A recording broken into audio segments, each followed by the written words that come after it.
الذين يكنزون الذهب والفضة ولا ينفقونها في سبيل الله فبشرهم بعذاب أليم يوم يحمى عليها في نار جهنم فتكوى بها جباههم وجنوبهم وظهورهم هذا ما كنزتم لأنفسكم فذوقوا ما كنتم تكنزون صدق الله العظيم.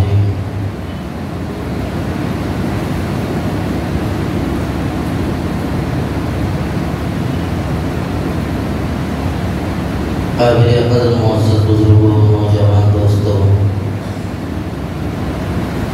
اسلام کے 5 اہم ارکان جن کا ماننا اور اپنی طاقت کے بقدر ان پر عمل کرنا ہر مسلمان پر فرض ہے۔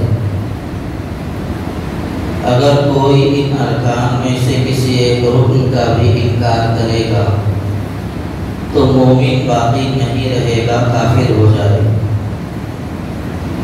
پہلا رکن کلمہ طیبہ لا الہ الا اللہ محمد رسول اللہ صلی اللہ علیہ وسلم کا اقرار۔ دوسری چیز نماز پڑھنا ہے۔ نماز ہر حال میں پڑھنا، ٹھہر کر نہیں پڑھ سکتے، بیٹھ کر پڑھنا، بیٹھ کر نہیں پڑھ سکتے، لیٹ کر پڑھنا ہے، لیٹ کر نہیں پڑھ سکتے، اشارے سے پڑھنا ہے لیکن پڑھنا فرض ہے۔ اسی طرح تیسرے نمبر پر روزہ ہے۔ روزہ بھی اسلام کا اہم ترین رکن ہے۔ اگر کوئی روزے کا انکار کر دے گا تو ایسی صورت میں مسلمان باقی نہیں رہے گا۔ اگر کوئی اتنا بیمار ہے کہ وہ رمضان کے اندر روزہ نہیں رکھ سکتا، یا اتنے لمبے سفر پر ہے کہ اس میں روزہ رکھنے کی گنجائش نہیں، تو بھی ایسی صورت میں حکم یہ ہے کہ وہ اس وقت روزہ نہ رکھے لیکن بعد میں اس کی قضا ضرور کرے، روزہ معاف نہیں ہو جائے۔ مثال کے طور پر رمضان کے مہینے میں بیمار ہو گیا تو میرا بیمار ہو جانا روزہ معاف کرانے کا سبب نہیں بنے گا، بلکہ مسئلہ یہ ہے کہ میں بیماری کی حالت میں تو روزہ نہیں رکھوں گا، لیکن جب میں اچھا ہو جاؤں گا، صحت مند اور تندرست ہو جاؤں گا، اس وقت مجھے روزہ رکھنا ضروری ہے، قضا کرنا پڑے گا۔ اسی طرح چوتھا رکن اسلام کا زکوٰۃ ہے، اور 5واں رکن حج ہے۔ جن لوگوں کے اوپر حج فرض ہو گیا ہے ان لوگوں کو چاہیے کہ وہ اولین مرحلے میں حج کر لیں۔ حج کرنے کے اندر کبھی کوتاہی نہیں کرنی چاہیے۔ جن لوگوں کے پاس وہاں تک آنے جانے کا خرچہ موجود ہے، جتنے دن وہاں رہے گا اس کا خرچہ اس کے پاس اگر ہے، اور جتنے دنوں کے لیے حج کو جا رہا ہے، یہاں پر رہنے والے اس کے بیوی بچے ماں باپ اس کے اہل و عیال جو بھی ہیں، ان لوگوں کا خرچ اگر وہ دے سکتا ہے، یہ سارے اخراجات اس کے پاس موجود ہیں، تو ایسی صورت میں اس کے اوپر حج فرض ہے۔ حج فرض ہونے کے بعد حج میں تاخیر بالکل نہیں کرنی چاہیے۔ حضور اکرم صلی اللہ علیہ وسلم کا فرمان ہے، جس شخص کے اوپر حج فرض ہو گیا اور وہ کسی دنیاوی ضرورت کی وجہ سے حج نہیں کر سکا یا حج نہیں کرے گا، تو دوسرے حاجی لوگ حج کو جائیں گے، حج کر کے آ جائیں گے، اس کی دنیا کی ضرورت جیسی تھی ویسی ہی رہے گی، پوری نہیں ہو سکے گی۔ اس لیے حج فرض ہوتے ہی حج کر لینا چاہیے۔ بیٹیوں کی شادی کر کے جائیں گے، شادی گھر لے کے جائیں گے، گھر بنا کے جائیں گے، یہ سب یہ ہمارے بہانے ہیں، شریعت کی نظر میں یہ کوئی عذر نہیں ہے۔ لہذا حج فرض ہونے کے بعد حج کر لینا چاہیے۔ جن لوگوں کے اوپر حج فرض ہو چکا ہے یا جن لوگوں کے پاس اللہ نے استطاعت و قوت دے رکھی ہے، ان لوگوں کو چاہیے وہ فوراً درخواست داخل کریں۔ ابھی بھی موقع ہے، ہمارے حیدرآباد کی حج کمیٹی میں ابھی بھی درخواستیں لی جا رہی ہیں، اور یہ موقع اتنا اچھا ہے، ڈالتے ہی سلیکٹ ہو جائیں، تھوڑے پیسے بڑھ جائیں گے لیکن بہت اچھا موقع ہے۔ اس لیے جن حضرات کے اوپر حج فرض ہو گیا یا وہ آسانی سے حج کو جا کر آ سکتے ہیں، انتظامات کر سکتے ہیں، تو ایسے لوگوں کو کوشش کر لینا چاہیے۔ اس وقت جو ہمیں آپ کے سامنے بات عرض کرنی ہے وہ زکوٰۃ کے بارے میں۔ زکوٰۃ کے بارے میں دو چار باتیں آپ کے سامنے عرض کرنی ہے۔ پہلی بات تو یہ ہے، زکوٰۃ ہر عاقل بالغ صاحب نصاب مسلمان کے اوپر فرض ہے۔ زکوٰۃ کا نصاب کیا ہے صاحب؟ نصاب یعنی کتنی مقدار میں میرے پاس پیسہ ہے جس کی وجہ سے مجھے زکوٰۃ دینا پڑے گا۔ ایسی صورت میں علماء نے فرمایا ہے 7.5 تولے سونا یا 52.5 تولے چاندی یا اس کی بقدر کوئی چیز اگر میرے پاس ہے تو ایسی صورت میں زکوٰۃ میرے اوپر واجب ہو جائے گی۔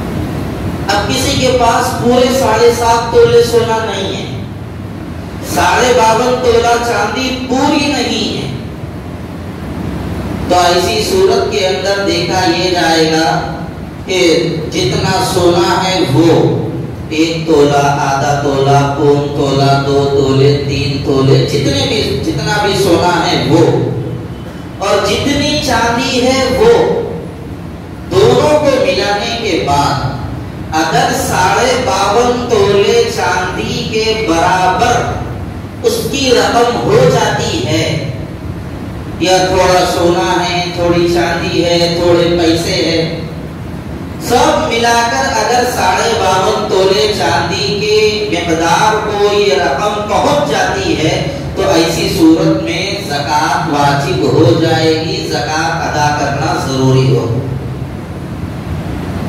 ہاں کسی کے پاس صرف سونا ہے، 1 روپیہ بھی نہیں ہے، مسئلہ ذہن میں رکھیے، بات اچھی طرح بتائیے، 1 روپیہ بھی نہیں ہے، 1 رتی چاندی بھی نہیں ہے، تو ایسی صورت میں 7.5 تولے سونا پورا ہونا ضروری۔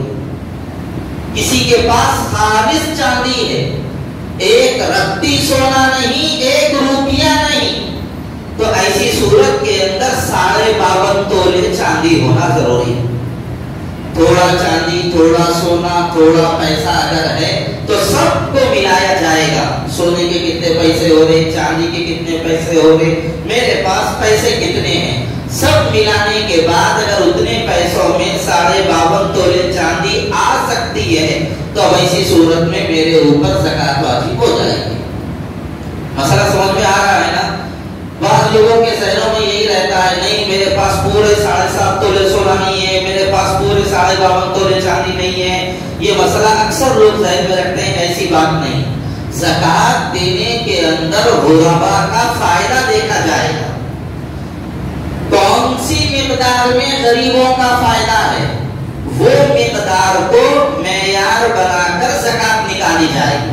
اب ہم سونے کو اگر نصاب کا معیار بنائیں گے تو ایسی صورت میں کم سے کم 4.5 لاکھ روپے ہونا پڑے گا 7.5 تولے سونے کے لیے، اگر 50,000 روپئے سے بھی ہم مان لیں تو ایسی صورت کے اندر 4.5 لاکھ روپئے ہوں اور اس کے اوپر 1 سال گزر جائے تو زکوٰۃ ہوگی تو لمبا مسئلہ ہو جائے گا، اور 30,000 روپئے کے اندر 52.5 تولے چاندی آ جاتی ہے تو اگر یہ نصاب کا معیار بنا دیا جائے تو کسی کے پاس 30,000 روپئے بھی اگر ہیں تو وہ زکوٰۃ نکالنے کے قابل بن جائے گا اور کسی غریب کا بھلا ہو جائے گا۔ انفع للفقراء، فقراء کا جس میں زیادہ فائدہ ہو وہ دیکھا جائے۔ میرے پاس سونا ہے تو اب مجھے سونے کی زکوٰۃ نکالنا ہے تو میں زکوٰۃ کیسے نکالوں؟